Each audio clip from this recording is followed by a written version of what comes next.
Hello and welcome to lesson 2 of Grab Life by the Plant, everything you need to know about CBD and none of the crap. I'm Heidi with 406 CBD, and the reason I'm doing this series is because I believe that friends don't let friends buy crappy CBD. So in lesson 1, we went over my personal story with CBD and my experiences. We also talked about what CBD is and the potential health implications of CBD. Today we're going to talk about why hemp is such an amazing plant, as well as the societal and social implications of legalized hemp and CBD in America. We're also going to go over the most frequently asked questions about CBD, and I'm going to give you 4 questions to ask any prospective CBD company before using their products. So, hemp. Why hemp? Hemp is an amazing plant. It has been used for thousands of years, yeah, plural, thousands, for everything from food and medicine to textiles and paper to building products to livestock feed. The best thing about hemp is that it literally grows like a weed. It doesn't require a lot of pest management or fertilization, so it's an excellent crop to be grown organically. Another amazing thing about hemp is that it's a bioaccumulator. That means that it cleans up the environment of toxins that it grows in. This is really cool, and we're going to talk more about this later. But basically, it's really good for the earth and for environmental health.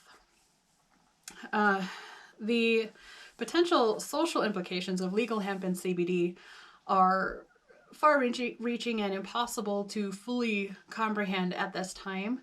But watching the improvements that are going to happen to our environment, to human health, and to our economy is going to be really exciting. It's all very, very promising. Sadly, hemp has been outlawed since the Racist Marijuana Tax Act of 1937. And it was merely guilt by association. It was outlawed because it's in the same plant family as marijuana. It's in the cannabis plant family. Even though hemp has very little THC in it, it does not make you high. It was outlawed, I think, just for convenience at that time. I really recommend that you Google the Marijuana Tax Act of 1937. It was a really dark time for our country, I would say.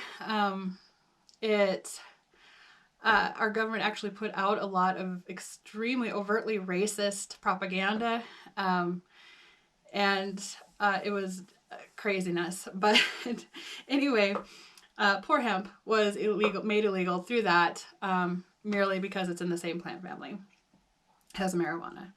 Now hemp has been liberated from its illegal status thanks to the 2014 and the 2018 farm bills. This is really exciting. Already, I'm coming to you from Montana. I'm in my little cabin here, which is my office. 406 CBD is a Montana company. Already, as of last year, Montana was the largest hemp producer in the United States with over 20,000 acres planted. I'm sure it's going to be more this year.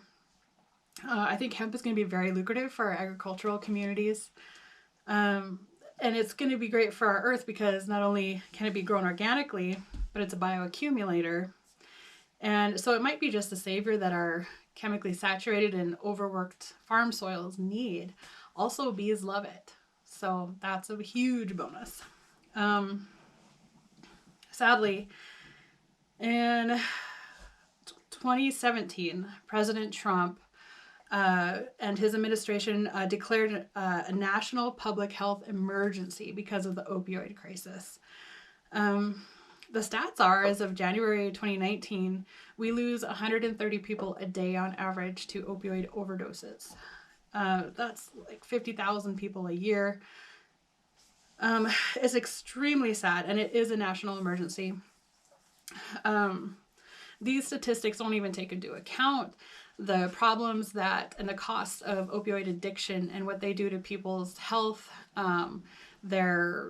their economic impact on the community, and the crime rates.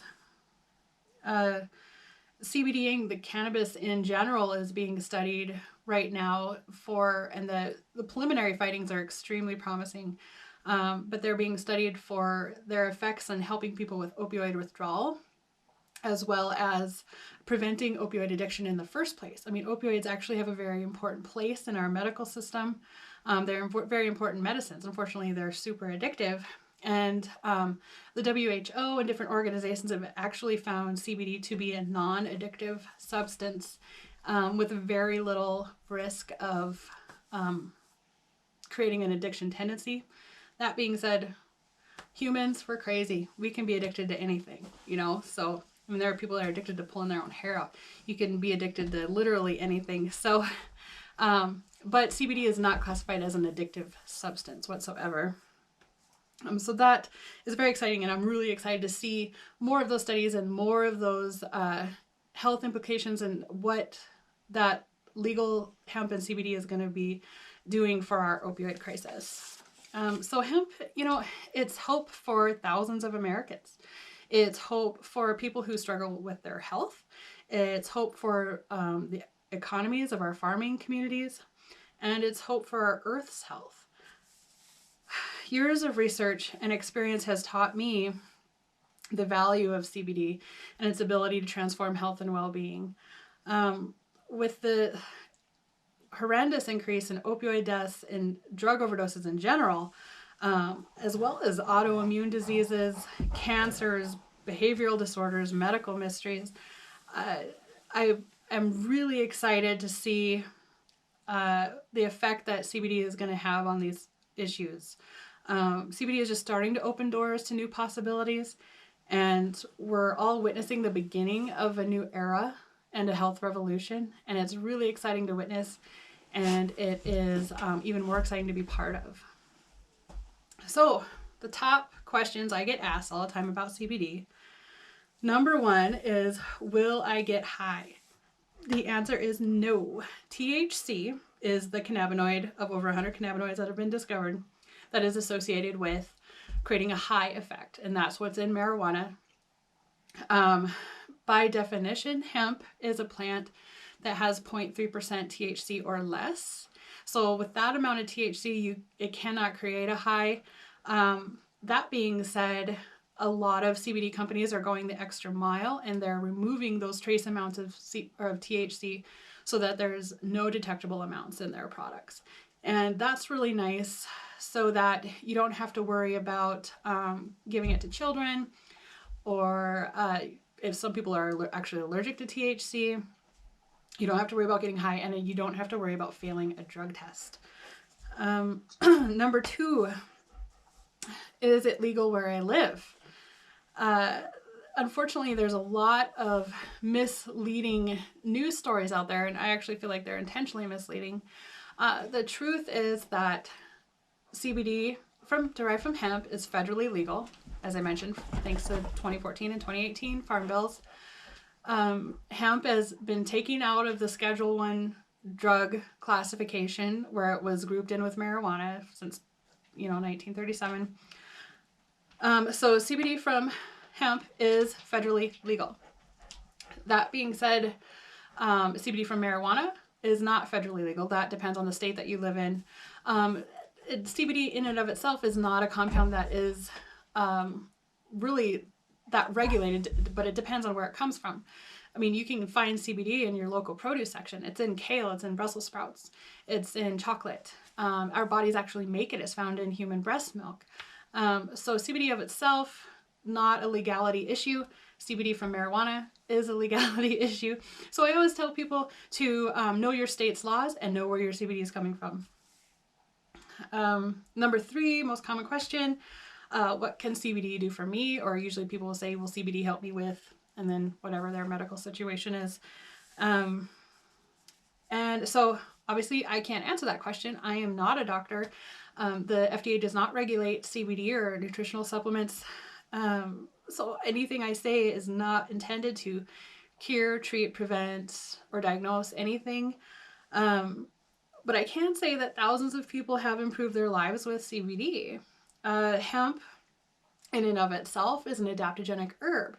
As an herbalist, Adaptogenic herbs are my favorite class of herbs. Those herbs actually, they help your body maintain a level of homeostasis. So homeostasis is your body's balance of health and well-being that it's constantly trying to achieve. Unfortunately, because of our modern lifestyles, stress, poor diets, lack of rest, our bodies are constantly struggling to maintain this balance. And when they can't maintain this balance is when disease happens, or that's when your health starts declining. I would really recommend you Google adaptogenic herbs. There's quite a list of them, and play around with supplementing with some of them. So CBD, hemp, is an adaptogenic herb, and CBD is found to be its most active constituent. So it's an extract from an adaptogenic herb.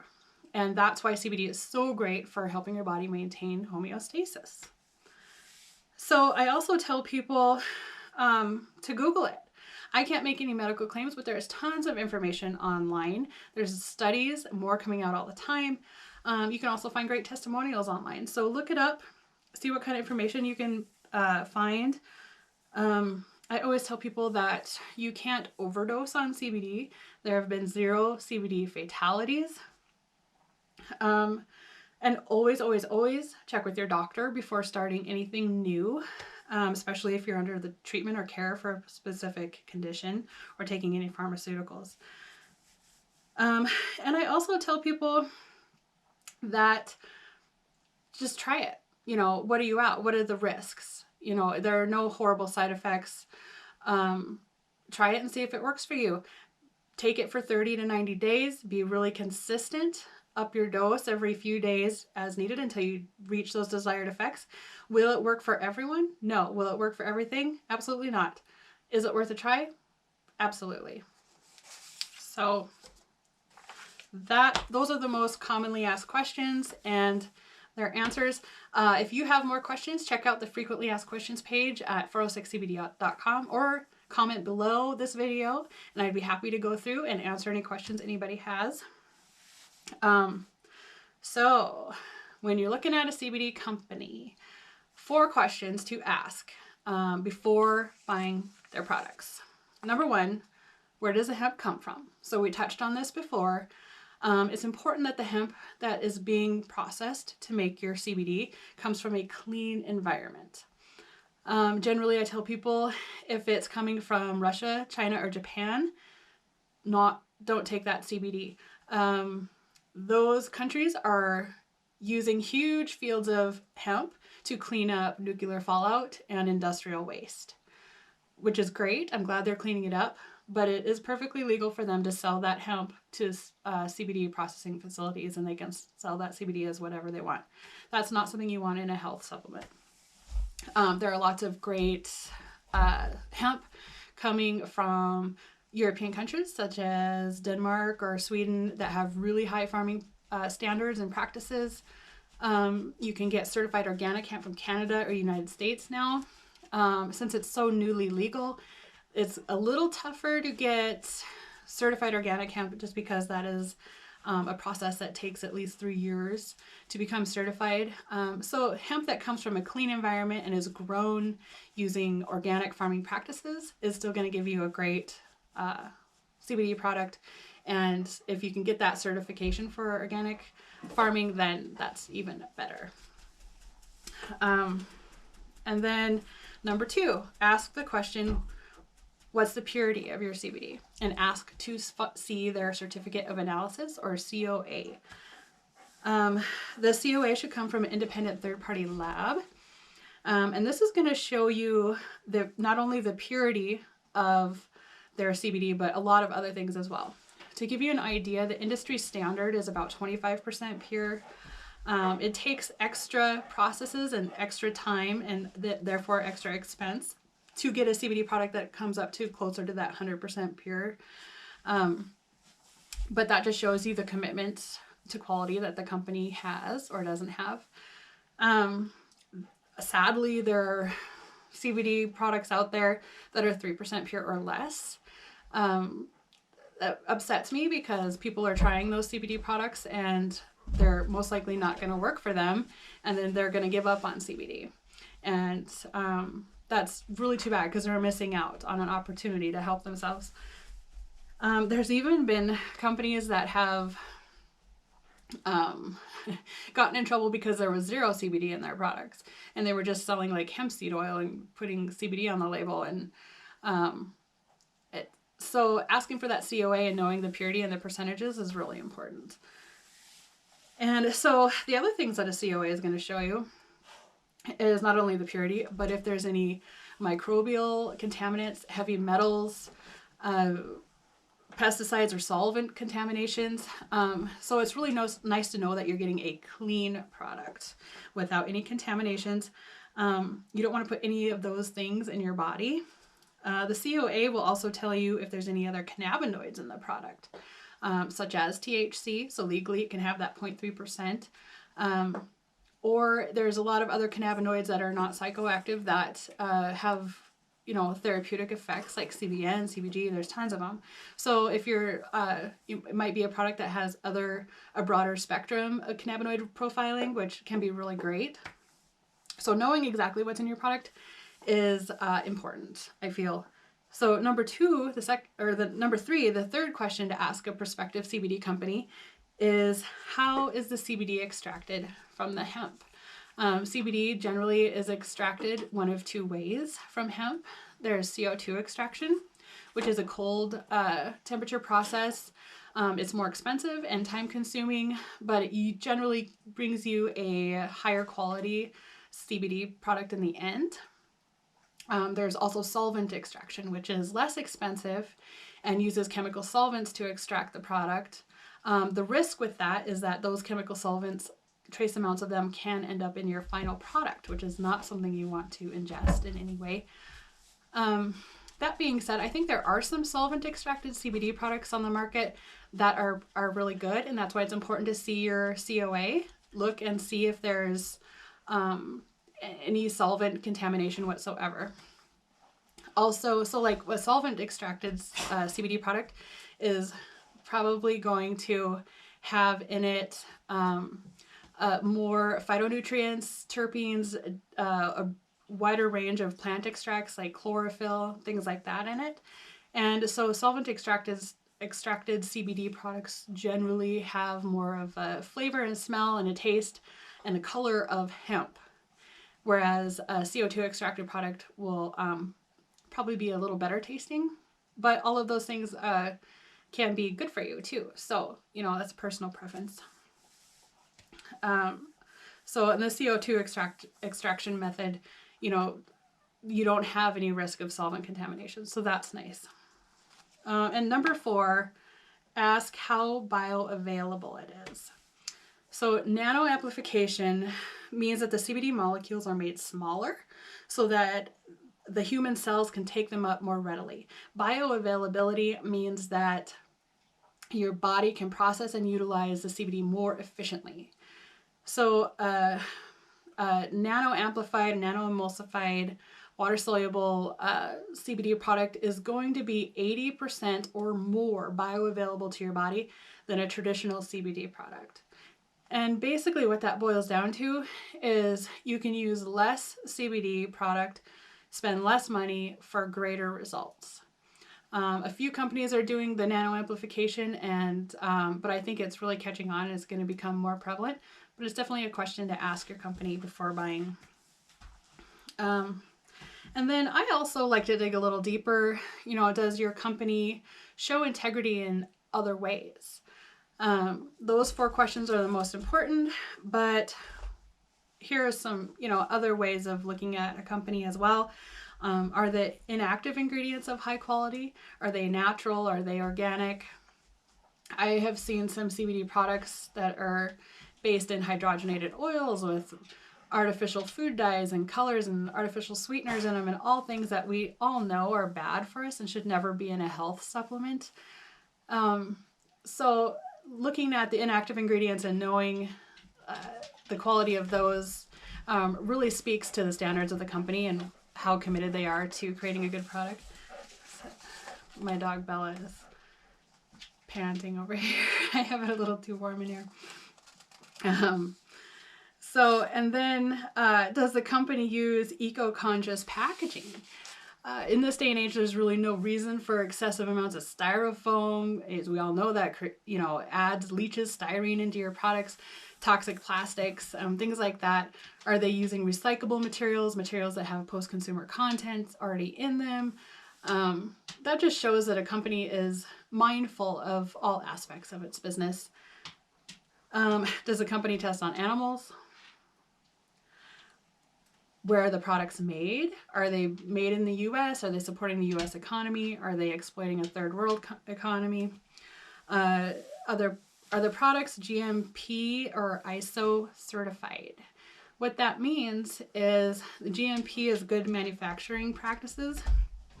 When they're certified in those things, it means that the manufacturer operates under high standards for business conduct, quality testing, and facility cleanliness.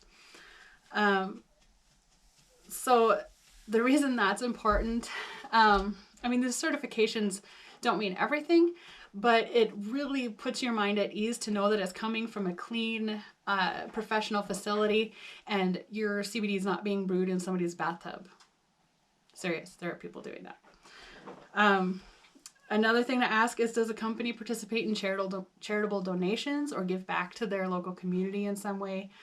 That may not be readily prevalent, but if all it would take is a short inquiry, and if a company is doing these kinds of things, they're going to be really eager to share that with you. They're going to be proud of it. If they're not, or you don't hear back from them, you can probably guess what the answer is to that. Unfortunately, the CBD is becoming big business, and there are a lot of people that are in there just to make money, and that's okay, but is that who you want to buy your products from? So we went over why hemp is awesome, the top questions that everyone wants to know answered, and the questions to ask a potential CBD company, such as